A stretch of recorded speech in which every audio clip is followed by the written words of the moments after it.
Welcome students.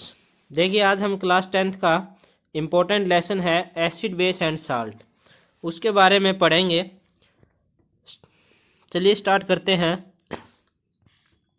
सबसे पहले देखिए कुछ बेसिक चीज़ों को हम पढ़ें कि अगर कोई भी सब्सटेंस है, हमारे सराउंडिंग बहुत से सब्सटेंस हैं, उन सब्सटेंस में कुछ फिजिकली सब्सटेंस होते हैं, कुछ केमिकली सब्सटेंस होते हैं। अगर हम केमिकल सब्सटेंस की बात करें, क्योंकि केमिस्ट्री है और हम केमिकल से रिलेटेड थ्योरी को पढ़ रहे हैं, तो क्या है केमिकल सब्सटेंस की बात करें तो ये दो तरह के होते हैं। मीन्स हमें कहाँ से मिलेंगे, या तो ये एनिमल से हमें केमिकल सब्सटेंस मिलेंगे या फिर ये हमें मिनरल्स और रॉक से, यानी कि एनिमल और प्लांट से जो केमिकल सब्सटेंस हमें मिलते हैं उनको हम ऑर्गेनिक सब्सटेंस कहेंगे। उनको हम कौन से सब्सटेंस कहते हैं? Organic substance. की ऐसे सब्सटेंस जो हमें प्लांट या एनिमल से मिलते हैं, जैसे कि लिपिड यानी कि फैट की बात करें, फैट है, प्रोटीन है, कार्बोहाइड्रेट है, ये सभी क्या है? ये प्लांट्स और एनिमल्स से हमें मिलते हैं। इट मीन्स ये क्या है? ऑर्गेनिक सब्सटेंस है। अगर मिनरल्स और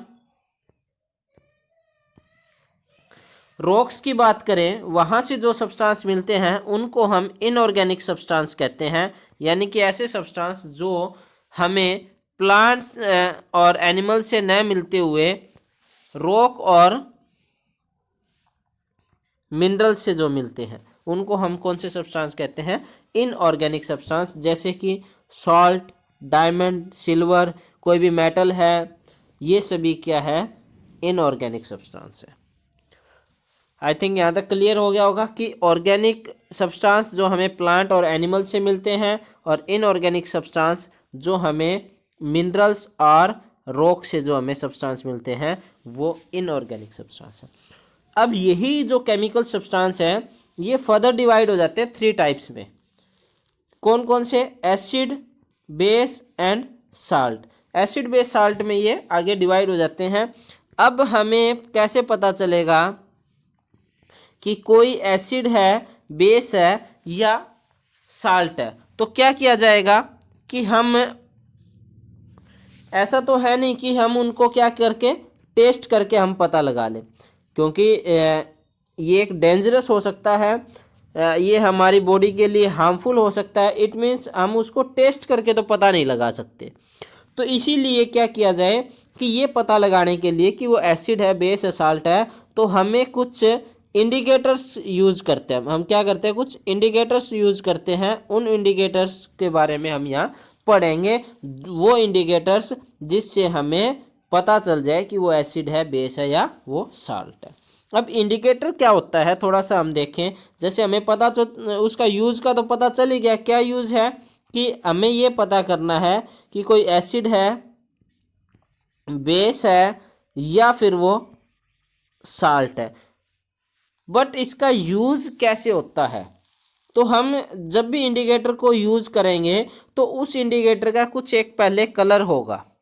जैसे ही हम उसके साथ किसी को रिएक्ट करवाएंगे टेस्टिंग के लिए तो उसके कलर में कुछ चेंज आएगा, अलग अलग कलर को शो करेगा, और वो सब्सटेंस फिर क्या है, हम पता लगा सकते हैं उस सब्सटेंस को कि ये एसिड है, बेस है या फिर वो साल्ट है। It means the substance which show the colour when it put in acid और बेस। जब उसको एसिड या बेस में डाला जाएगा तो वो कुछ कलर शो करेगा, उस कलर के अकॉर्डिंग हम बता सकते हैं कि वो एसिड है या वो बेस है या वो साल्ट है।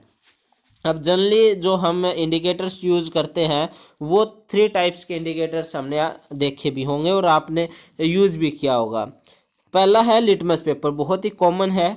उसके बाद मिथाइल ऑरेंज और फेनोल्फेथलीन। ये 3 तरह के इंडिकेटर्स के बारे में हम डिटेल में पढ़ेंगे।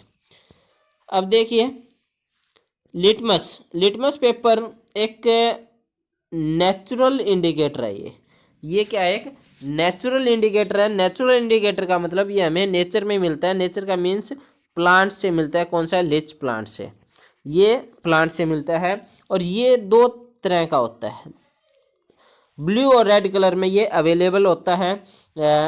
और अब जैसे ब्लू और रेड कलर में ये अवेलेबल है, इनका अब यूज़ कैसे करेंगे देखिए। अगर किसी भी लिटमस पेपर को एसिड के अंदर डाला जाता है तो एसिड क्या करेगा, वो जो भी वो लिटमस पेपर को क्या कर देगा, रेड कलर में चेंज कर देगा। मीन्स अगर ब्लू लिटमस पेपर को अगर हम एसिड के अंदर डालेंगे, अगर वो रेड हो जाता है तो इट मीन्स वो एसिड है। किसी भी सॉल्यूशन में डालेंगे मीन्स वो अगर रेड हो जाता है इट मीन्स वो एसिड है। यानी कि हम कह सकते हैं ये क्या है, ब्लू लिटमस को रेड में कन्वर्ट करता है। बेसिक सब्सटेंस क्या करता है, ये रेड लिटमस को ब्लू में कन्वर्ट करेगा, यानी कि रेड लिटमस को ये ब्लू में चेंज कर देगा। और न्यूट्रल साल्ट होता है वो क्या है, कोई भी चेंज शो नहीं करेगा। रेड जो है वो रेड रहेगा, ब्लू जो है वो ब्लू रहेगा। अच्छा, कुछ एग्जांपल्स नीचे दे रखे हैं एसिड के, जैसे vinegar, lemon juice, orange juice, unripe, mango, tamarind यानी इमली जिसको कहें, बेकिंग सोडा ये बेस के एग्जांपल है, वॉशिंग सोडा, क्लम्बर, बिटर ग्राउंड, नीम। इसी तरह सॉल्ट के table salt, copper sulphate, sodium carbonate, ये सभी क्या है, बेस न्यूट्रल यानी कि साल्ट के एग्जांपल्स हैं। नेक्स्ट देखिए मिथाइल ऑरेंज। अब मिथाइल ऑरेंज और फेनोल्फेथलीन के बारे में थोड़ा सा पढ़ ले कि ये कैसे कलर शो करेंगे। अगर हम मिथाइल ऑरेंज की बात करें, नाम से पता चले ऑरेंज, तो इसका बेसिक सा कलर क्या आता है, ऑरेंज होता है। इट मीन्स ये न्यूट्रल में ऑरेंज कलर का ही दिखाई देगा। मीन्स वो साल्ट है तो वो ऑरेंज ही शो करेगा।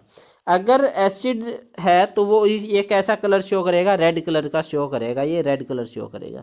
अगर ये बेस है तो ये येलो कलर शो करेगा। इसी तरह फेनोल्फेथलीन है, ये न्यूट्रल में कलरलेस रहेगा, एसिड में भी कलरलेस रहेगा,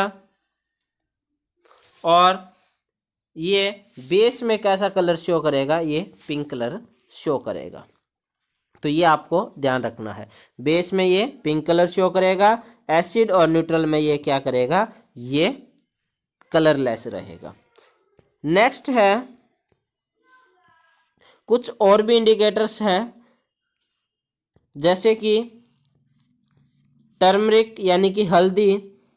हल्दी भी क्या करती है, आप देख पता होगा हल्दी का कलर कैसा होता है, येलो, येलो कलर का होता है ये।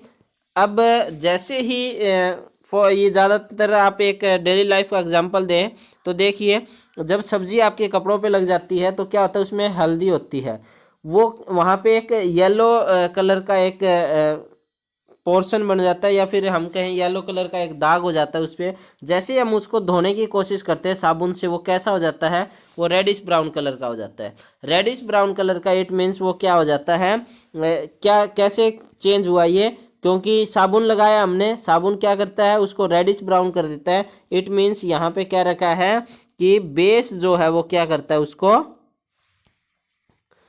बेस क्या करता है, उसको चेंज कर देता है, किस में, रेडिश ब्राउन में। तो हम कह सकते हैं सोप क्या है, साबुन क्या है, एक बेस है। ठीक है, उसके बाद देखिए कुछ और इंडिकेटर्स हैं, जैसे रेड कैबेज। अगर न्यूट्रल में ये रेड रहेगा, एसिड में रेड रहेगा, और बेस में ये ग्रीन कलर शो करेगा। फ्लोर ऑफ द हाइड्रेजिया प्लांट्स जो है ये क्या है, न्यूट्रल में ब्लू रहेगा, एसिड में ब्लू रहेगा, और बेस में ये पिंक कलर शो करेगा।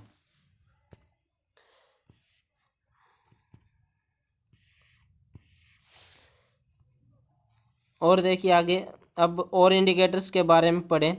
अगला इंडिकेटर्स हम पढ़ते हैं जिसको हम कहते हैं ऑल फैक्ट्री इंडिकेटर्स।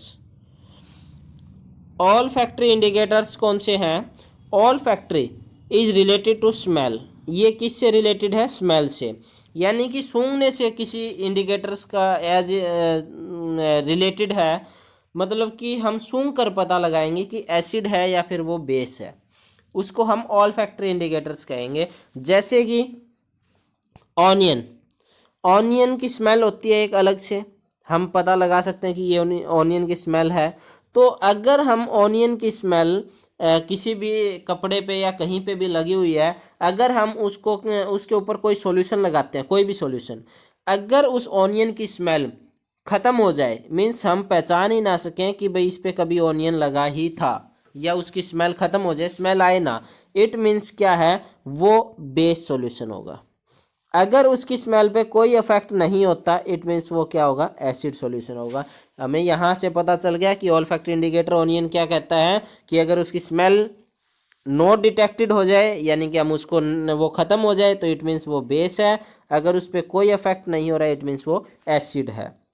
ठीक है, जैसे आपने देखा होगा ऑनियन को आप कट करते हैं, आपके हाथों में स्मेल हो जाती है, आप साबुन से धोते हैं, तो साबुन क्या है, एक बेस है, इट मीन्स उसकी स्मेल खत्म होगी।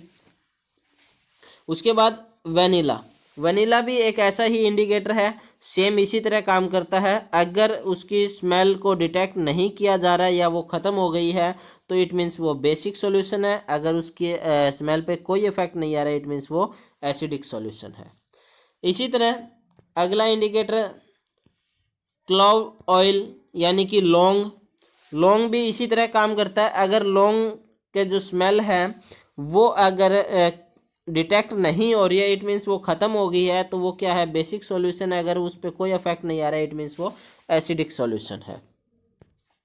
क्लियर। उसके बाद यूनिवर्सल इंडिकेटर्स भी होते हैं। Universal indicators they can not tell the strength of acid और बेस। ये क्या है, एसिड और बेस की स्ट्रेंथ नहीं बताते। ये जितने भी अभी हमने पढ़े ना, ये सभी यूनिवर्सल इंडिकेटर्स है, ये हमें स्ट्रेंथ नहीं बताएंगे। अब ठीक है, बात आपकी ये है कि जैसे कि एसिड है, एसिड है, अब एसिड जो है वो कुछ एसिड ऐसे होते हैं जो बहुत डेंजरस होते हैं, और कुछ एसिड ऐसे होते हैं जो हम खाने के लिए भी यूज़ करते हैं। तो ये जो इंडिकेटर्स अभी हमने पढ़े हैं, ये सिर्फ क्या बता रहे हैं कि ये एसिड है या नहीं, अब ये नहीं बता रहे कि वो डेंजरस है या नहीं। तो ऐसे इंडिकेटर्स जो सिर्फ क्या है, ये हमें शो करे एसिड और बेस, लेकिन उसकी स्ट्रेंथ को शो ना करें, भाई वो कितना स्ट्रोंग है, तो इट मीन्स वो क्या है, यूनिवर्सल इंडिकेटर है। अब इस स्ट्रेंथ को शो करने के लिए हम एक इंडिकेटर और पढ़ेंगे आगे, जिसको पीएच स्केल कहेंगे। ठीक है, हाँ। आगे न्यूट्रलाइजेशन देखिए क्या होता है। Neutralisation reaction, acid react with base, जब एसिड जो है वो बेस के साथ रिएक्ट करके क्या बना दे, साल्ट प्लस में वाटर, वो क्या बना दे, साल्ट प्लस में वाटर, उसको हम न्यूट्रलाइजेशन कहते हैं। यानी कि acid react with base to form a salt and water, this is called neutralisation reaction. ये क्या है, न्यूट्रलाइजेशन रिएक्शन है। आई थिंक यहाँ तक क्लियर हो गया होगा। अब एसिड को हम थोड़ा सा और डीपली समझते हैं, पढ़ते हैं।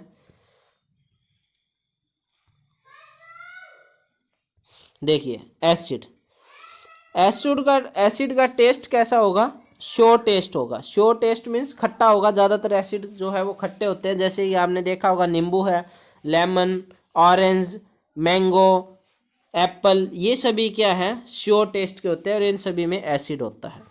उसके बाद एसिड डिजोल्विंग इन वाटर, जैसे ही एसिड को वाटर के साथ डिजोल्व किया जाएगा, ये H पॉजिटिव आयंस बनाएंगे। इट मीन्स जैसे अगर हम देखें HCl, H पॉजिटिव आयंस होते हैं, इस पे भी होता है ना H पॉजिटिव आयन। इसी तरह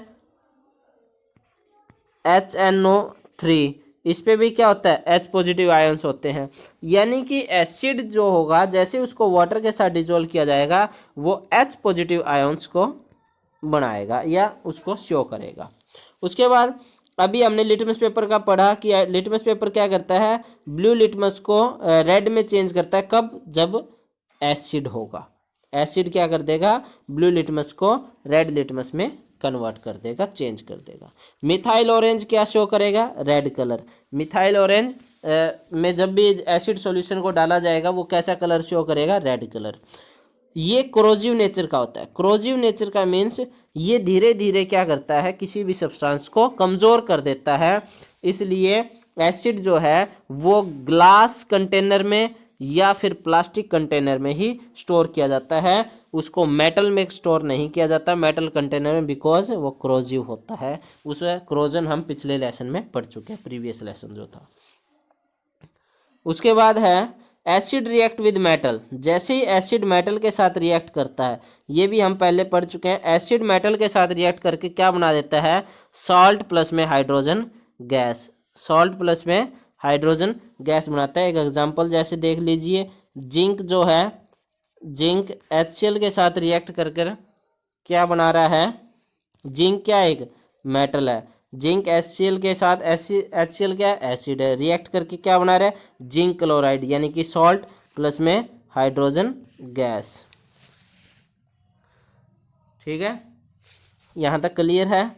उसके बाद आगे देखिए, ये प्रॉपर्टीज आपको याद रखनी है, ध्यान रखना है इनका।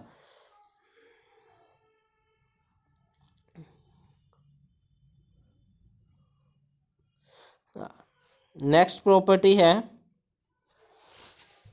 Acid react with metal carbonate. Acid जो है वो मेटल कार्बोनेट के साथ रिएक्ट कर कर या फिर मेटल हाइड्रोजन कार्बोनेट के साथ रिएक्ट कर कर क्या बनाएगा, सॉल्ट प्लस में सॉल्ट वाटर प्लस में कार्बन डाइऑक्साइड गैस। देखिए कार्बोनेट जहाँ पे भी आ जाए कार्बोनेट, वो कार्बन डाइऑक्साइड गैस ही बनाएगा। ठीक है, यानी कि अभी तक हमने पढ़ा मेटल जो है एसिड के साथ रिएक्ट करके हाइड्रोजन गैस बना रहा था, मेटल कार्बोनेट एसिड के साथ रिएक्ट कर कर या मेटल हाइड्रोजन कार्बोनेट एसिड के साथ रिएक्ट कर कर salt water plus carbon dioxide gas बनाएगा। जैसे कि ये क्या है, सोडियम कार्बोनेट, सोडियम एक मेटल है, कार्बोनेट मेटल कार्बोनेट HCl के साथ रिएक्ट, एसिड के साथ रिएक्ट करके क्या बना रहा है, सोडियम क्लोराइड यानी साल्ट कार्बन डाइऑक्साइड प्लस में वाटर। इसी तरह सोडियम हाइड्रोजन कार्बोनेट, सोडियम एक मेटल है, हाइड्रोजन कार्बोनेट HCl के साथ रिएक्ट कर कर सोडियम क्लोराइड कार्बन डाइऑक्साइड और वाटर बना रहा है। ये सब ये क्या है, एसिड की एक प्रॉपर्टी है। उसके बाद कंडक्ट इलेक्ट्रिसिटी, एसिड क्या है, इलेक्ट्रिसिटी को कंडक्ट करता है। आपने बैटरीज में देखा होगा, बैटरीज में जो एसिड होता है वो ही इलेक्ट्रिसिटी को कंडक्ट करवाता है। H2SO4 होता है उसमें, H2SO4 यानी कि सल्फ्यूरिक एसिड। ठीक है, उसके बाद देखिए अगला है acid react with base. Acid base के साथ रिएक्ट कर कर क्या बनाएगा, सॉल्ट प्लस में वाटर। अभी ये हमने पढ़ाई था न्यूट्रलाइजेशन रिएक्शन। उसके बाद acid react with metal oxide. अब एसिड मेटल ऑक्साइड के साथ रिएक्ट करके क्या बनाएगा, सॉल्ट प्लस में वाटर, सॉल्ट प्लस में वाटर। ये क्या है, कॉपर ऑक्साइड, कॉपर एक मेटल है, oxide copper oxide HCl acid है, रिएक्ट करके क्या बना दिया, सॉल्ट कॉपर क्लोराइड और H2O वाटर। क्लियर यहाँ तक। उसके बाद देखिए अब एसिड जो हैं, कुछ एसिड ऐसे होते हैं जो हम अपने डेली लाइफ में यूज़ कर सकते हैं या फिर ऐसा कुछ भी डेंजरस नहीं है, और ऐसे कुछ एसिड हैं जो बहुत ही डेंजरस होते हैं, उनको यूज़ करते हुए हमें केयरफुली उसको यूज़ करना पड़ता है। तो ये इस बेस पे अगर हम देखें तो दो तरह के हैं, एक स्ट्रॉन्ग एसिड होता है, एक वीक एसिड होता है। स्ट्रॉन्ग एसिड वो होते हैं जिसमें कंप्लीटली आयनाइज्ड इन वाटर, ऐसे एसिड जो पूरी तरह से पानी में आयनाइज्ड हो जाते हैं, या फिर हम कहें H पॉजिटिव आयंस बहुत ज़्यादा होते हैं, उसको हम स्ट्रॉन्ग एसिड कह देते हैं। Large number of hydrogen ions होते हैं इसमें। ठीक है, स्ट्रॉन्ग एसिड ऐसे। और ये ज़्यादातर एसिड कौन से होते हैं, ये मिनरल एसिड होते हैं। ये कौन से एसिड होते हैं, मिनरल एसिड कह दीजिए या फिर इनको इनऑर्गेनिक एसिड कह दीजिए, क्योंकि ये मिनरल्स और रॉक से बनाए जाते हैं। जैसे कि HCl, सल्फ्यूरिक एसिड जिसको H2SO4 कहें, नाइट्रिक एसिड, ये सभी क्या है, स्ट्रॉन्ग एसिड है। अब ऐसे एसिड जिसको हम खाने के लिए भी यूज़ कर सकते हैं, वो वीक एसिड में काउंट हो जाएंगे। जैसे कि इसमें नंबर ऑफ हाइड्रोजन बहुत ही कम होंगे, H पॉजिटिव आयंस जो होते हैं वो कम होते हैं, इसमें H पॉजिटिव आयंस बहुत ही कम होते हैं। जैसे कि कार्बोनिक एसिड, सल्फोरियस एसिड, ठीक है, इसी तरह सिट्रिक एसिड, इसी तरह आप देखें एसिटिक एसिड, ये सभी क्या है, वीक एसिड होंगे। ठीक है, अच्छा अब ऑर्गेनिक एसिड और इनऑर्गेनिक एसिड देखिए, अभी मैंने आपको बताया था ऑर्गेनिक एसिड कौन से होंगे, जो हमें प्लांट्स या एनिमल से मिलेंगे। प्लांट्स या एनिमल से जो हमें एसिड मिलेंगे वो वो ऑर्गेनिक एसिड होंगे जो हमें नेचर से मिलेंगे। और इनऑर्गेनिक एसिड जिसको मिनरल एसिड भी कह देते हैं, ये क्या होते हैं, ये मिनरल्स या रॉक से या फिर ये इंडस्ट्रीज में बनाए जाते हैं केमिकल से, ठीक है। और ये जनरली कैसे होते हैं, स्ट्रॉन्ग एसिड होते हैं, और ये जनरली वीक एसिड होते हैं, ठीक है। अब कुछ एग्जांपल्स देख लें, जैसे लेमन और ऑरेंज में कौन सा होता है, सिट्रिक एसिड, एप्पल में malic acid, tomato oxalic acid, tamarind tartaric acid, उसके बाद कर्ड और श्योर मिल्क में लैक्टिक एसिड, ठीक है। ये कुछ एसिड्स हैं जो ऑर्गेनिक एसिड है। मिनरल एसिड, इनऑर्गेनिक एसिड जो कि स्ट्रॉन्ग एसिड होते हैं, जो इंडस्ट्रीज में फैक्ट्रीज में तैयार किए जाते हैं, लेबोरेटरीज में तैयार किए जाते हैं एज पर यूजेस, जो हमारे यूज़ के लिए है, जैसे कि HCl है, सल्फ्यूरिक एसिड है, निट्रिक एसिड है, ये सभी क्या है, इनऑर्गेनिक एसिड है और ये स्ट्रॉन्ग होते हैं। उसके बाद है यूज ऑफ मिनरल एसिड। अब ये मिनरल एसिड क्यों बनाए जाते हैं, अभी हमने पढ़ा ना, ये इंडस्ट्रीज में तैयार किए जाते हैं। क्यों किए जाते हैं भाई, क्या ज़रूरी है, तो देखिए सल्फ्यूरिक एसिड का क्यों तैयार किया जाता है, क्यों बनाया जाता है, वैसे इसको किंग ऑफ एसिड्स भी कहा जाता है, सबसे स्ट्रॉन्ग एसिड है, सबसे हम कहें कि डेंजरस एसिड है, इसलिए इसको किंग ऑफ एसिड कहा जाता है। ये कहाँ यूज होता है, ये फर्टिलाइजर्स बनाने के लिए, पेट्रोलियम रिफाइनरी के लिए, पेंट्स बनाने के लिए, एक्सप्लोजिव यानी कि कोई भी बारूद धमाके के लिए जिसका यूज किया जाए, सिंथेटिक फाइबर्स के लिए, डाइज के लिए, ड्रग्स के लिए, बैटरी में यही एसिड होता है H2SO4, इसका ये क्या है, H2SO4 है, यही एसिड होता है सल्फ्यूरिक एसिड, ठीक है, यहाँ इसका यूज होता है। अब निट्रिक एसिड क्यों बनाया गया है, निट्रिक एसिड भी फर्टिलाइजर में, एक्सप्लोजिव में, आर्टिफिशियली सिल्क में, डाइज में, प्लास्टिक बनाने के लिए इंडस्ट्रीज में इनका यूज किया जाता है। उसके बाद हाइड्रोक्लोरिक एसिड HCl जिसको कहें, ये क्या है, cleaning of surface of metal surface को साफ करने के लिए, टेक्सटाइल फील्ड में इसका यूज किया जाता है, फूड में इसका यूज किया जाता है हाइड्रोक्लोरिक एसिड का, लेदर के लिए, लेदर इंडस्ट्रीज में, डाई इंडस्ट्रीज में इसका यूज किया जाता है हाइड्रोक्लोरिक एसिड का। उसके बाद है, अब एसिड जो होते हैं, अब ये आयनाइज होते हैं, यानी कि जैसे इनको वाटर में डिजोल्व किया जाता है ये आयनाइज हो जाते हैं, H पॉजिटिव आयंस बनाते हैं ना, तो ये डिपेंड करता है H पॉजिटिव आयंस कितने हैं।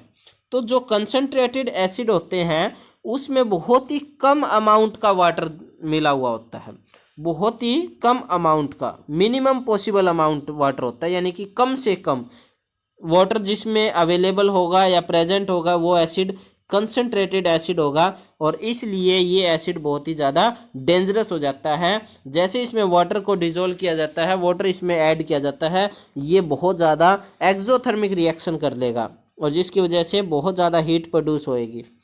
डिल्यूटिंग एसिड, डिल्यूटिंग का मतलब होता है कि containing much more of water, यानी कि उसमें बहुत ज़्यादा पानी मिला हुआ है, अब उसमें आयंस जो है वो पूरी तरह से बन चुके हैं, अब और वाटर ऐड करने से उस पर कोई अफेक्ट नहीं होगा। इट मीन्स क्या है, ऐसे एसिड को हम डिल्यूटिंग एसिड कहते हैं, डिल्यूट कर दिया जाता है उसको, डिल्यूट का मतलब उसमें वाटर को और ऐड कर दिया जाता है, ठीक है।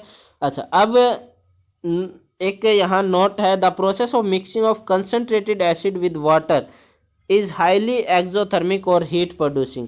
यह भी मैंने बताया ना कि कंसनट्रेटेड एसिड में जैसे ही वाटर मिलाएंगे वो एक एक्सोथर्मिक रिएक्शन करेगा और बहुत ज़्यादा हीट प्रोड्यूस करेगा। This heat change some of the water to steam, और ये हीट कुछ स्टीम वाटर को स्टीम में चेंज कर देगी, जो कि एक्सप्लोजिव होगा, यानी कि एक तरह से उछल जाएगा, फट जाएगा, जिसकी वजह से कोई भी अगर उसको यूज़ कर रहा है वो जल सकता है, एसिड बर्न हो जाएगा ये। इसलिए हमें बहुत ही सावधानी से कंसनट्रेटेड एसिड को यूज़ करना चाहिए, या फिर कंसनट्रेटेड एसिड को अगर हमें डिल्यूट एसिड में कन्वर्ट करना है तो हमें क्या करना होता है, इसमें एसिड है और ये वाटर है। अब क्या किया जाए, वाटर को एसिड में मिलाया जाए या एसिड को वाटर में मिलाया जाए, तो हमें क्या करना होता है, हमें वाटर को एसिड में नहीं मिलाना है, हमें एसिड को धीरे धीरे वाटर के अंदर ऐड करना है, ये डिल्यूटिंग होती है कंसंट्रेटेड। हमें कभी भी ऐसा नहीं करना है कि आप क्या करें, इसको इसके अंदर ऐड करोगे तो बहुत ज़्यादा एक्सप्लोजिव हो जाएगा, बहुत ज़्यादा हीट प्रोड्यूस हो जाएगी, जिसकी वजह से कोई भी एक्सीडेंट हो सकता है। इसलिए हमें हमेशा एसिड को वाटर के अंदर ऐड करना है। ठीक है, क्लियर यहाँ तक? आगे देखिए, बेस के बारे में थोड़ा सा पढ़ लेते हैं हम। देखिए बेस क्या है। अगर बेस के टेस्ट की बात करें तो बीटर टेस्ट होता है, यानी कड़वा होता है। ये स्लिपरी और शॉपी टच होता है, क्योंकि ये बार बार हमने आगे भी ये पढ़ा था कि भाई सॉप जो है, साबुन जो है, वो एक बेस है। इट मीन्स वो क्या है, स्लिपरी है, चिकना है, और शॉपी टच है, झाग होते हैं उसमें। ठीक है, अब बेस को वाटर के अंदर डिजोल्व करेंगे तो वो कैसे आयंस बनाएगा, OH नेगेटिव आयंस बनाएगा। वो कैसे आयंस बनाता है, OH नेगेटिव आयंस। अच्छा, बेस क्या करता है, रेड लिटमस को चेंज करता है, टर्न करता है ब्लू लिटमस के अंदर। मिथाइल ऑरेंज कैसा कलर शो करेगा, येलो कलर शो करेगा। फेनोल्फेथिलीन कैसा कलर शो करेगा, पिंक कलर शो करेगा। ये हम पहले पढ़ चुके हैं। अच्छा, ये भी क्रोजिव नेचर का होता है, लेकिन सारे नहीं होते। कुछ बेस जैसे कि कास्टिक सोडा, जिसको सोडियम हाइड्रोक्साइड कहे, ठीक है, ये क्या है, क्रोजिव नेचर का है। ये इससे अगर ये ज़्यादा अमाउंट में यूज की जाए तो हमारी स्किन भी बर्न हो सकती है। कंडक्टिव ऑफ इलेक्ट्रिसिटी, ये भी कुछ कंडीशंस में इलेक्ट्रिसिटी को कंडक्ट करता है। बेस, अब एक यहाँ पे वर्ड लिखा हुआ है एल्कलाइज। एल्कलाइज ऐसा बेस होता है, देखिए बेस जो है, एल्कलाई एक ऐसा बेस होता है जो वाटर डिजोल्वेबल होता है, ये पानी के अंदर घुल जाता है। ऐसे बेस को हम एल्कलाइज कहते हैं, इसलिए यहाँ पे एल्कलाइज लिखा हुआ। बेस यानी एल्कलाइज रिएक्ट विद एसिड, जैसे बेस एसिड के साथ रिएक्ट करेगा वो साल्ट प्लस में वाटर बनाएगा, यानी कि कैसी रिएक्शन हो जाएगी, न्यूट्रलाइजेशन रिएक्शन हो जाएगी। ये हमने पढ़ चुके हैं हम ये। उसके बाद base react with some metal, base कुछ मेटल्स के साथ रिएक्ट करके क्या बनाएगा, सॉल्ट प्लस में हाइड्रोजन गैस। हमने एसिड में पढ़ा है, एसिड मेटल के साथ रिएक्ट करके भी क्या बनाता है, सॉल्ट प्लस में हाइड्रोजन गैस। ये भी ऐसा ही कुछ बनाएगा। ठीक है, NaOH, यानी कि बेस की पहचान क्या होती है, उसके लास्ट में OH नेगेटिव होगा। ठीक है, तो ये देखिए इसके लास्ट में OH नेगेटिव है। ये बेस, ये आपका मेटल है, और ये क्या बना दिया, मेटल सॉल्ट प्लस में हाइड्रोजन गैस। ठीक है, उसके बाद देखिए आगे, देखिए base react with non metal, base non metal के मेटल ऑक्साइड के साथ रिएक्ट करके क्या बनाएगा, सॉल्ट प्लस में वाटर। अभी हमने एसिड में पढ़ा था, एसिड रिएक्ट करेगा मेटल ऑक्साइड के साथ तो साल्ट वाटर बनाता है, लेकिन बेस जो है वो नॉन मेटल ऑक्साइड के साथ रिएक्ट करके क्या बनाएगा, सॉल्ट। देखिए जिस तरह से हमने पढ़ा था स्ट्रॉन्ग एसिड और वीक एसिड, इसी तरह से हम यहाँ पे बेस के बारे में पढ़ेंगे, स्ट्रॉन्ग बेस और वीक बेस के बारे में। A base which contain completely ionized in water, जो पूरी तरह से आयनाइज हो जाता है वाटर में, या फिर हम कहें जो हाइड्रोक्साइड, OH नेगेटिव का मतलब होता है हाइड्रोक्साइड, जो बहुत ज़्यादा नंबर के OH नेगेटिव आयंस बनाएगा। इट मीन्स वो क्या है, स्ट्रॉन्ग बेस होगा। जैसे कि सोडियम हाइड्रोक्साइड, पोटेशियम हाइड्रोक्साइड, ये क्या है, कुछ स्ट्रॉन्ग बेस के एग्जाम्पल है। उसी के बाद देखिए वीक बेस की बात करें हम, तो वीक बेस क्या करेगा, ये बहुत ही कम OH नेगेटिव आयंस बनाएंगे, बहुत ही कम अमाउंट में OH नेगेटिव आयंस बनेंगे, इसलिए ये क्या है, वीक बेस होगा। जैसे कि ammonium hydroxide, calcium hydroxide, magnesium hydroxide, ये कुछ एग्जाम्पल है आपके वीक बेस के। इसी के साथ देखिए आगे एल्कलाइज। एल्कलाइज वैसे मैंने बता दिया है, एल्कलाइज वो होता है जो वाटर सोल्यूबल होता है, ऐसा बेस जो वाटर सोल्यूबल होता है उसको एल्कली कहते हैं। इसके कुछ एग्जाम्पल हैं, ammonium hydroxide, calcium hydroxide, magnesium hydroxide, यानी कि ये वही बेस हैं जिसको हम वीक बेस कह सकते हैं। ठीक है, ये क्या है, एल्कलाइज है। उसके बाद देखिए यूज ऑफ बेस, बेस के यूजेस देख ले।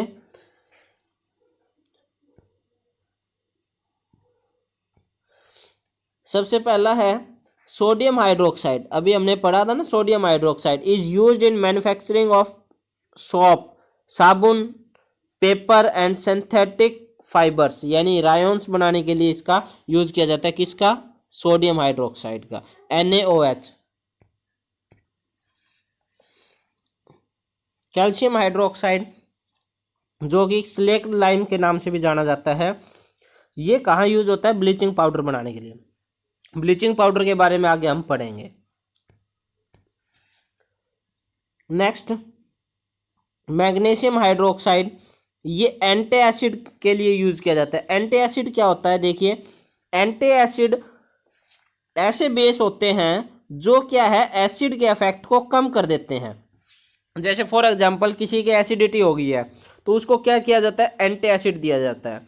या फिर किसी के कोई भी पार्ट है, वहाँ पे एसिड की अमाउंट बढ़ गई है, वहाँ पे उस एसिड के इफेक्ट को कम करने के लिए हम कुछ बेस यूज करते हैं, न्यूट्रलाइज करने के लिए। उन बेस को हम एंटी एसिड्स कहते हैं। ठीक है, तो मैग्नीशियम हाइड्रोक्साइड एंटी एसिड का काम करता है। सोडियम कार्बोनेट, ये as a washing soda use किया जाता है। वॉशिंग सोडा को भी आगे हम डिटेल में पढ़ेंगे।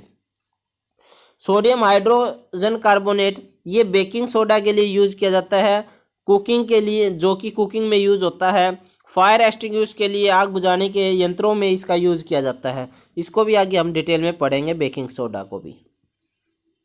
अब strength of acid and base. अब इससे पहले हमने कुछ यूनिवर्सल इंडिकेटर्स पढ़े थे, जिसमें क्या होता था, सिर्फ हमें ये पता लगता था कि वो एसिड है या वो बेस है। अब ये नहीं पता था वो कितना स्ट्रॉन्ग है या कितना वीक है। तो ऐसी स्ट्रेंथ यानी कि वीक स्ट्रॉन्ग देखने के लिए हम एक इंडिकेटर का यूज करते हैं, जिसको हम कहते हैं पीएच स्केल। पीएच स्केल क्या है उसको देखिए। पीएच स्केल क्या करेगा? ये एक नंबर शो करेगा। नंबर शो करता है ये 0 से 14 तक के। ये एक नंबर शो करता है 0 से 14 तक के। और ये क्या है? ये मेजर क्या करता है? हाइड्रोजन आयन की पावर को मेजर करता है ये। अब कैसे मेजर करता है? ये पीएच स्केल देख ले, ये देखिए, ये जैसे पीएच स्केल है ये वाला, ये क्या है? पीएच स्केल है। इसमें देखिए 0 से, ये 0 पे एसिड है और 14 एल्कलाइन है। ये क्या है? ये नंबर शो करता है 0 to 14 का। अब ये क्या है? ये अलग अलग कलर शो करेगा। तो आप देखें यहाँ अलग अलग कलर शो हो रहे हैं। जैसे जैसे हम इधर जा रहे हैं कलर चेंज होते जा रहे हैं। इन कलर कोडिंग के अकॉर्डिंग हम पता लगाएंगे कि उसके पीएच क्या है। तो देखिए, अगर किसी भी पीएच स्केल में कोई भी सॉल्यूशन है, उसकी पीएच जो है वो अगर 7 है तो इट मीन्स वो न्यूट्रल है। अगर किसी की पीएच 7 है वो न्यूट्रल होगा। किसी की पीएच अगर 7 से कम है इट मीन्स वो एसिड है। और अगर किसी की पीएच 7 से ज़्यादा है इसका मतलब वो बेस या हम एल्कलाइन कह सकते हैं। अलग अलग कलर शो होते हैं इस पे। जैसे कि अगर 0 पे देख के तो डार्क रेड है, क्योंकि रेड तो वैसे ही डेंजर होता है, यानी पीएच इतनी कम है इसकी कि ये सबसे स्ट्रॉन्ग क्या रहेगा? एसिड रहेगा। जैसे जैसे हम 7 की तरफ जाएंगे 7 क्या हो जाएगा? न्यूट्रल हो जाएगा। और जैसे ही हम 7 से दूर जाएंगे ये क्या है? स्ट्रॉन्ग, ये स्ट्रॉन्ग एसिड हो गया, ये आपका स्ट्रॉन्ग बेस हो गया। ठीक है, और जैसे ही 7 के पास वाला क्या होता है? आपका वीक एसिड, और ये आपका वीक बेस। ठीक है, कुछ इसमें दे रखे हैं, पीएच के बारे में दे रखा है कुछ, थोड़ा सा देखिए। जैसे कि बैटरी एसिड की पीएच कितनी है? 0 है। Concentrated sulphuric acid 1, lemon juice vinegar 2, orange juice soda 3। इसी तरह टोमेटो जूस है, एसिड है, रेन है, उसकी पीएच 4 होती है। इसी तरह ब्लैक कॉफ़ी है, बनाना है, उसकी पीएच 5 होती है। यानी कि यूरिन है, मिल्क है, उसकी पीएच 6 होती है। इट मीन्स ये सारे क्या है? एसिड है। ये वाले सारे ही क्या है? एसिड है। अब ये प्योर वाटर की पीएच 7 होती है, इट मीन्स ये न्यूट्रल है, सॉल्ट है। उसके बाद सी वाटर, एग पीएच 8 है, baking soda 9, magnesium milk of magnesia है, ग्रेट सॉल्ट लेक है 10, अमोनिया सॉल्यूशन है 11। उसके बाद सोपी वाटर 12, ब्लीच है, क्लीनर है, 13 लिक्विड ड्रेन क्लीनर है, 14 इट मीन्स ये सभी क्या है, ये आपका बेस है। अच्छा 14 वाला क्या आपका स्ट्रॉन्ग बेस है, और ये जो है आपका 8 वाला जो है ये आपका वीक बेस है। इसी तरह 6 वाला आपका वीक एसिड है और 0 वाला आपका स्ट्रॉन्ग एसिड है। उसके बाद आगे देखिए कुछ और इन्होंने एग्जाम्पल दे रखे हैं जो कि हमारी डेली लाइफ में है। जैसे कि सॉफ्ट ड्रिंक है, उसकी पीएच कितनी है, कितनी बता रखी है यहाँ पे 6, इट मीन्स पीएच 6 है, ये क्या है, ये एसिड है। उसके बाद स्लाइवा, हमारी बॉडी में हमारे माउथ में जो स्लाइवा होता है ये बिफोर मील, खाना खाने से पहले पीएच इसकी 7.4 होती है और खाना खाने के बाद इसकी 5.8 हो जाती है। इट मीन्स खाना खाने से पहले ही इसका नेचर कैसा होता है, बेसिक नेचर होता है, और खाना खाने के बाद इसका नेचर कैसा हो जाता है, एसिडिक नेचर हो जाता है। ठीक है, उसके बाद इसका नेचर एसिडिक हो जाता है। इट मीन्स खाना खाने के बाद हमारे दांत जल्दी खराब होते हैं अगर हम उसको साफ नहीं करेंगे तो। इसीलिए हम क्या कर देते हैं, टूथपेस्ट करते हैं। टूथपेस्ट क्या है, बेस है, क्योंकि इसकी पीएच 8 है। जैसे ही एसिड और बेस रिएक्ट करेंगे ये न्यूट्रल हो जाएगा तो हमारे दांत खराब नहीं होंगे। ब्लड की पीएच कितनी होती है, 7.4 होती है। वॉशिंग सोडा पीएच 9 होती है। ठीक है, तो आप पीएच देख के पता लगा लोगे कि वो एसिड है, बेस है, या वो साल्ट है। अच्छा उसके बाद देखिए हमारी डेली लाइफ में पीएच क्यों इम्पोर्टेंट है, कहाँ कहाँ देखिए। सबसे पहला pH in our digestive system. Digestive system में पीएच का इम्पोर्टेंट रोल है, क्योंकि जैसे जैसे हमारे स्टमक के अंदर एसिड बढ़ता जाएगा वो एसिडिटी हो जाएगी, फिर हम क्या करते हैं, बेस के साथ रिएक्ट करते हैं, यानी एंटी एसिड लेंगे तो वो नॉर्मल हो जाए। देखिए पीएच यहाँ पे काम कर रही है। टूथ डिके, दांत खराब हो रहे हैं तो हम क्या करते हैं, टूथपेस्ट करते हैं, क्योंकि वो बेस है, बेस और एसिड रिएक्ट करके न्यूट्रलाइज हो जाएंगे। प्लांट ग्रोइंग में सॉइल, सॉइल जो चेक करवाते हैं हम उसमें, कि मृदा जांच करवाते हैं, उसमें क्या है ये देखा जाता है कि सॉइल जो है वो एसिडिक तो नहीं है, बेसिक तो नहीं है, अगर ऐसा है तो उसको ठीक किया जाए। एसिड जो रेन है, यानी कि जिसको हम कहें रेन वाटर, उसकी पीएच मेजर की जाती है। सेल्फ डिफेंस में इसका यूज किया जाता है। कोई भी एनिमल है, प्लांट है, अगर वो एसिड रिलीज करता है और हमारी बॉडी में एंटर हो जाता है एसिड, तो हम क्या करते हैं, उस पर बेस लगा देते हैं। आपने एनिमल में देखा होगा कि मधुमक्खी अगर काट लेती है वहाँ पे टूथपेस्ट लगा देते हैं। क्यों, क्योंकि टूथपेस्ट क्या है, बेस है, और एनिमल जो मधुमक्खी है वो क्या निकालती है, फॉर्मिक एसिड। फॉर्मिक एसिड निकालेगी, फॉर्मिक एसिड और बेस रिएक्ट करके न्यूट्रल हो जाएंगे।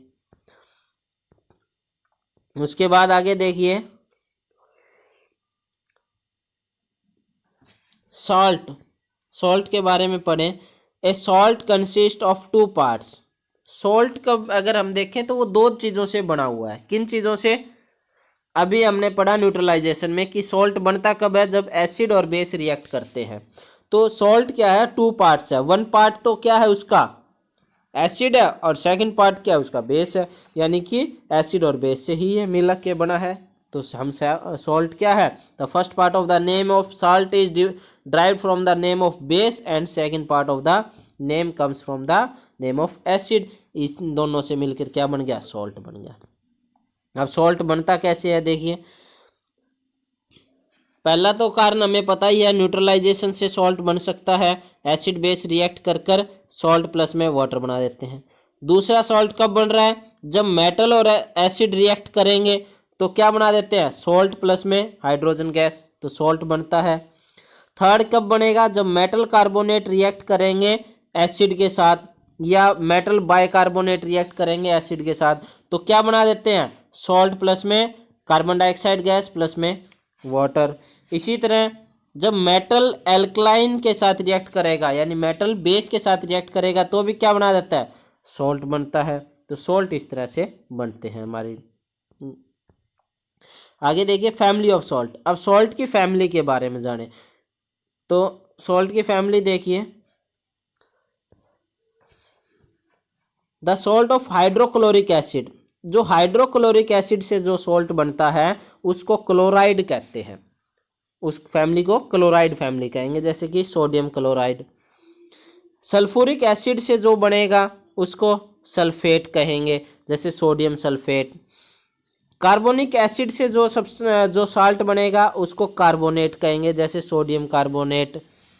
निट्रिक एसिड से जो साल्ट बनेगा उसको नाइट्रेट कहेंगे, जैसे कि पोटेशियम नाइट्रेट। एसिटिक एसिड से जो सॉल्ट बनेगा उसको एसिटेट्स कहेंगे, जैसे सोडियम एसेट।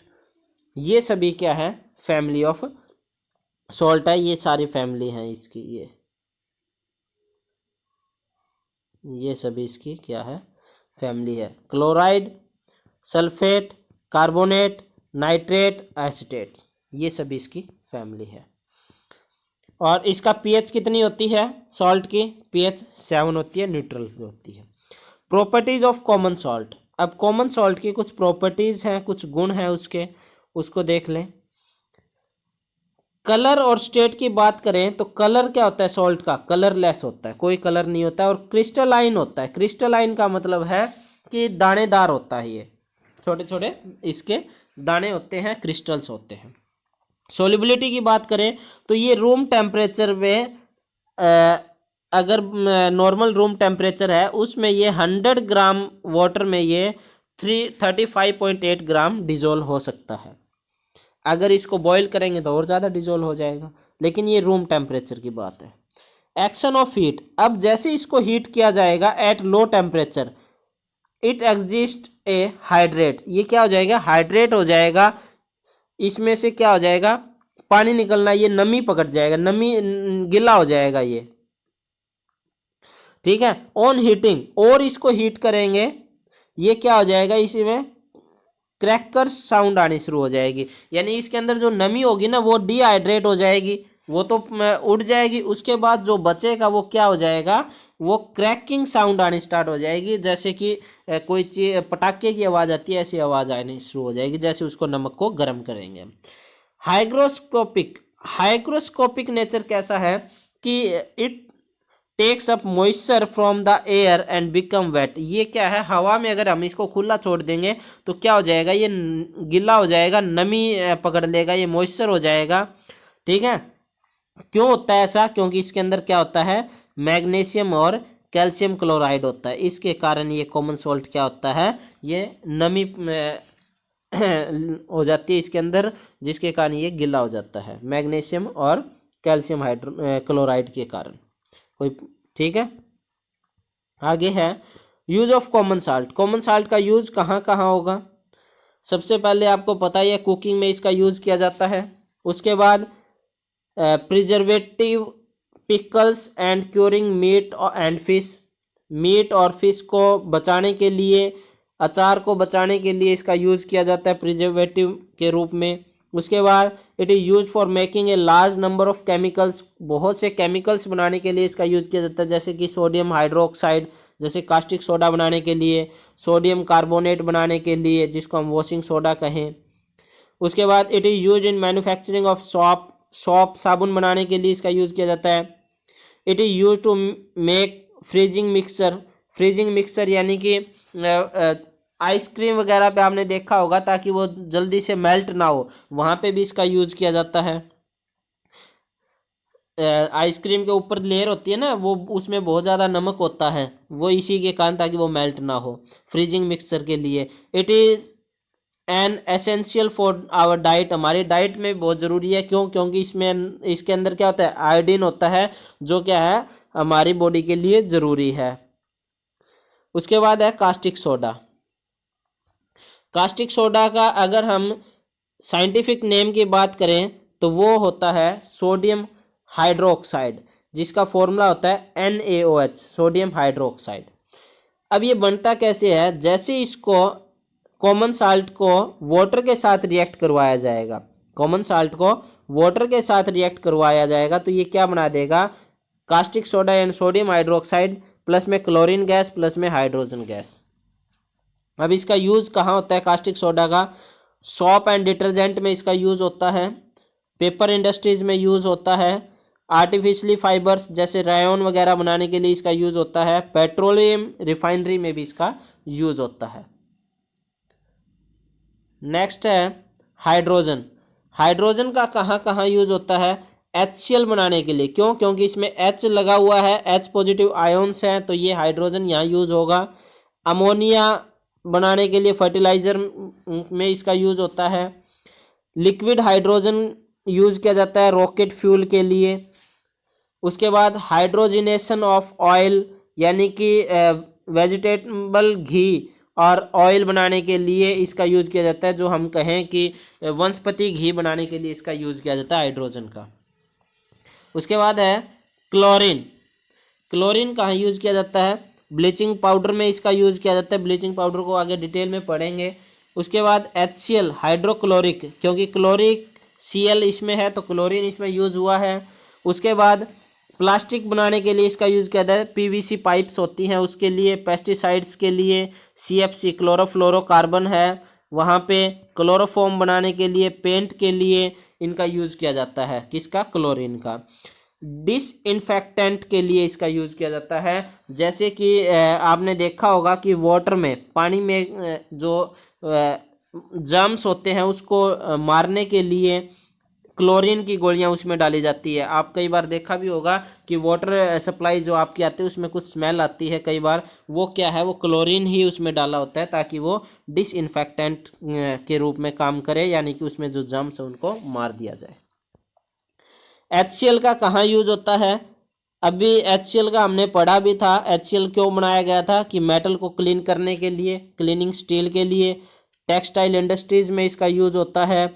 मेडिसिन्स में इसका यूज होता है। कॉस्मेटिक सब्सटेंस, कॉस्मेटिक वो होते हैं जो हम ब्यूटी प्रोडक्ट्स कह सकते हैं, उसके लिए इसका यूज होता है। अब देखिए आगे ब्लीचिंग पाउडर। ब्लीचिंग पाउडर का अगर हम साइंटिफिक नेम की बात करें तो वो है calcium oxychloride. Calcium Ca oxy O और Cl2 यानी chloride, calcium oxychloride. Very very important है कैल्शियम ऑक्सीक्लोराइड। इसका सिंबल भी आपको, फॉर्मूला भी आपको याद रखना है और इसका साइंटिफिक नेम भी। Calcium oxychloride CaOCl2। ये बनता कैसे है? जैसे स्लैक्ट लाइम का फॉर्मूला है कैल्शियम हाइड्रोक्साइड को क्लोरीन के साथ रिएक्ट किया जाता है। किसके साथ? क्लोरीन के साथ। तो ये क्या बना देगा? ये ब्लीचिंग पाउडर बनाएगा। कैल्शियम ऑक्सीक्लोराइड प्लस में वाटर ये बनाएगा। ठीक है, ये क्या बना देगा? ब्लीचिंग पाउडर प्लस में वाटर बनेगा, ये प्रोडक्ट होएगा। किसको? स्लैक्ट लाइम को, यानी कैल्शियम हाइड्रोक्साइड को क्लोरीन के साथ रिएक्ट करने पे। अब इसकी प्रॉपर्टीज़ की बात करें, ये कैसा होता है? ये येलोइश वाइट कलर का होता है, यानी कि हल्का पीले रंग का, सफ़ेद रंग का होता है। अगर इसको हवा में छोड़ दिया जाए तो expose to air it gives smell of chlorine. इसके अंदर से एक स्मेल आएगी, क्लोरीन की स्मेल आएगी, एक तीखी स्मेल आएगी। ठीक है, क्यों आएगी? क्योंकि जैसे ये क्या करेगा, और कार्बन डाइऑक्साइड, हमारे इन्वायरमेंट में कार्बन डाइऑक्साइड है, ये कार्बन डाइऑक्साइड के साथ रिएक्ट करके कैल्शियम कार्बोनेट बना देगा और साथ में क्लोरीन गैस बना देगा। अगर सोल्युबिलिटी की बात करें तो it is soluble in cold water. ये क्या है? ठंडे पानी में घुल जाता है। And it turn milky. वो क्या है? मिल्की, हल्के दूध जैसा कलर हो जाएगा, मिल्की हो जाएगा। और ये ऐसा क्यों होता है? क्योंकि ये स्लैक्ट लाइम इसके साथ मिला हुआ है। क्योंकि ये बनता किससे है? स्लैक्ट लाइम जब क्लोरीन के साथ रिएक्ट करवाते हैं तो ये बनता है। इस मीन्स स्लैक्ट लाइम के कारण ये टर्न मिल्की हो जाता है। उसके बाद है एक्शन ऑफ एसिड। अगर इसके ऊपर एसिड का क्या एक्शन होगा? अगर इसको एसिड के साथ रिएक्ट करवाया जाए तो ये क्लोरीन गैस बना देगा। जैसे कि HCl के साथ रिएक्ट करवाया तो क्या बना देगा? कैल्शियम क्लोराइड प्लस में वाटर प्लस में क्लोरीन गैस बना देगा। ठीक है, उसके बाद uses of bleaching powder. Bleaching powder के यूजेस क्या है? टेक्सटाइल, कॉटन में इसका यूज किया जाता है, कॉटन इंडस्ट्रीज में इसका यूज किया जाता है, टेक्सटाइल इंडस्ट्रीज में। Bleaching wood pulp. Wood pulp यानी कि जो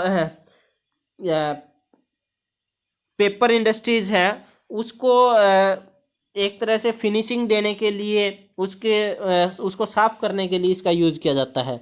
उसके बाद डिसइंफेक्टेंट के लिए इसका यूज़ किया जाता है। ब्लीचिंग पाउडर डाल दिया जाता है ताकि पानी में से जम्स जो मर जाए, क्योंकि इसमें इसका फॉर्मूला क्या है, कैल्शियम ऑक्सीक्लोराइड, इसमें भी क्लोरीन है। तो क्लोरीन क्या करता है, डिसइंफेक्शन का काम करता है, डिसइंफेक्ट का काम करता है। इट मीन्स यहाँ हम ब्लीचिंग पाउडर भी यूज कर सकते हैं।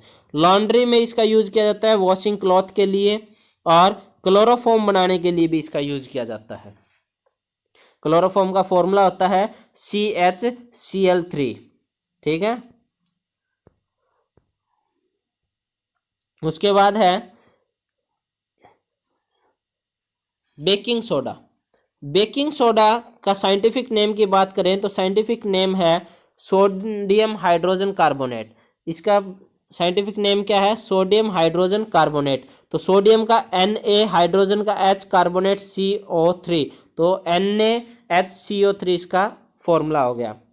इसको हम सोडियम बाइकार्बोनेट भी कह सकते हैं। इसका एक नाम और है जिसका नाम क्या है, सोडियम बाइकार्बोनेट। ये कंफ्यूज नहीं होना है, सोडियम बाइकार्बोनेट अलग है, सोडियम कार्बोनेट अलग है, उसको हम आगे पढ़ेंगे। सोडियम बाइकार्बोनेट यानी सोडियम हाइड्रोजन कार्बोनेट।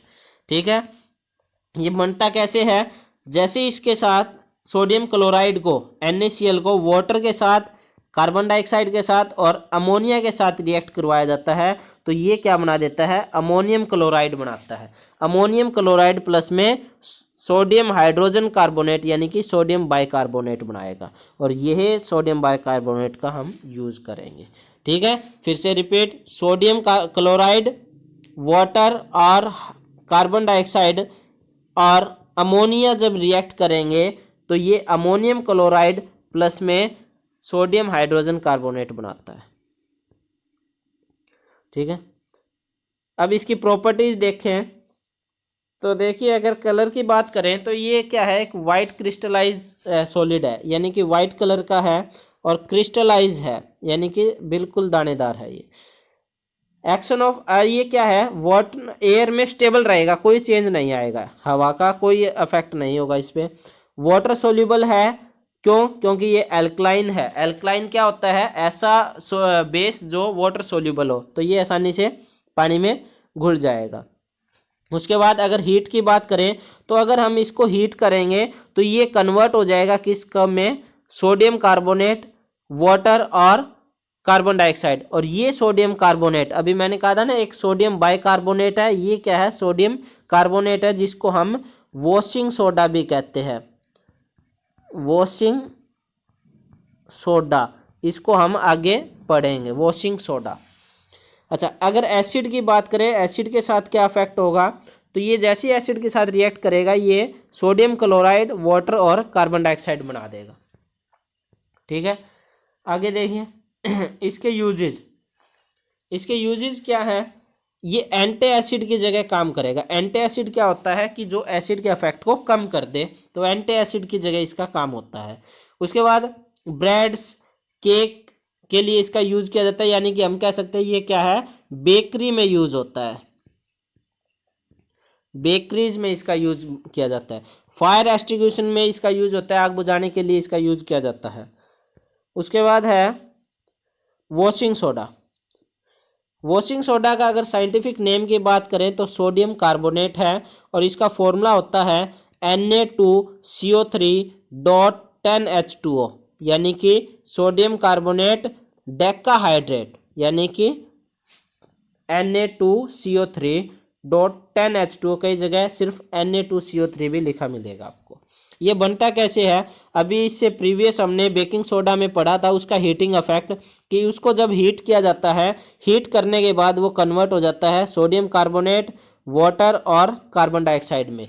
उसके बाद जब ये सोडियम कार्बोनेट को वाटर के साथ रिएक्ट किया जाता है, 10 मॉलिक्यूल ऑफ वाटर के साथ, तो ये क्या है, वॉशिंग सोडा बना देता है। ठीक है, अब इसके प्रॉपर्टीज के बारे में देखें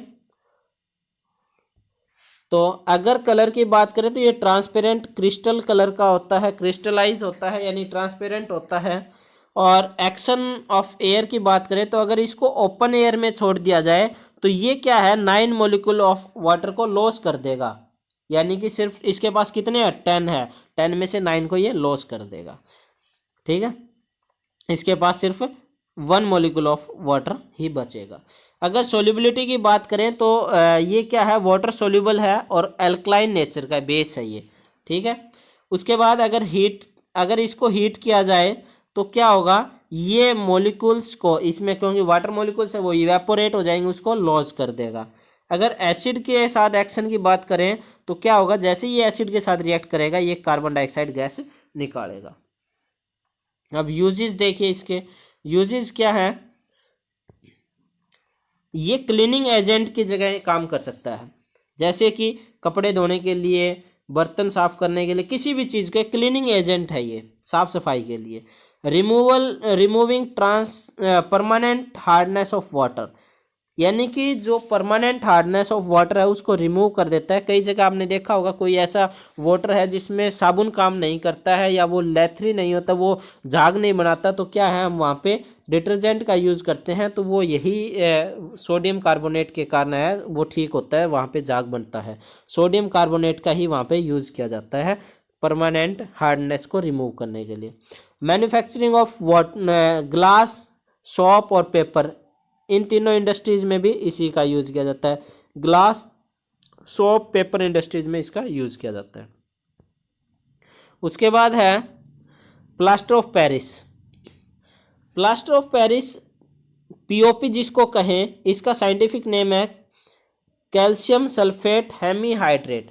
इसका साइंटिफिक नेम है calcium sulphate hemihydrate. Calcium sulphate यानी कि CaSO4, हेमी का मतलब हाफ, हाइड्रेट का मतलब water, half molecule of water. ये बनता कैसे है, जिप्सम को, कैल्शियम सल्फेट डाईहाइड्रेट को क्या है, जैसे ही 373 केल्विन पे यानी कि 100 डिग्री सेल्सियस पे उसको हीट किया जाएगा तो वो ब्रेक डाउन हो जाएगा किसमें, प्लास्टर ऑफ पेरिस में, यानी कि कैल्शियम सल्फेट हेमीहाइड्रेट में, और 1.5 H2O जो है वो क्या है, इवेपोरेट हो जाएगा। तो यहाँ से हमें प्लास्टर ऑफ पेरिस यानी पीओपी मिल जाएगा। जिप्सम का फॉर्मूला भी आपको याद रखना है।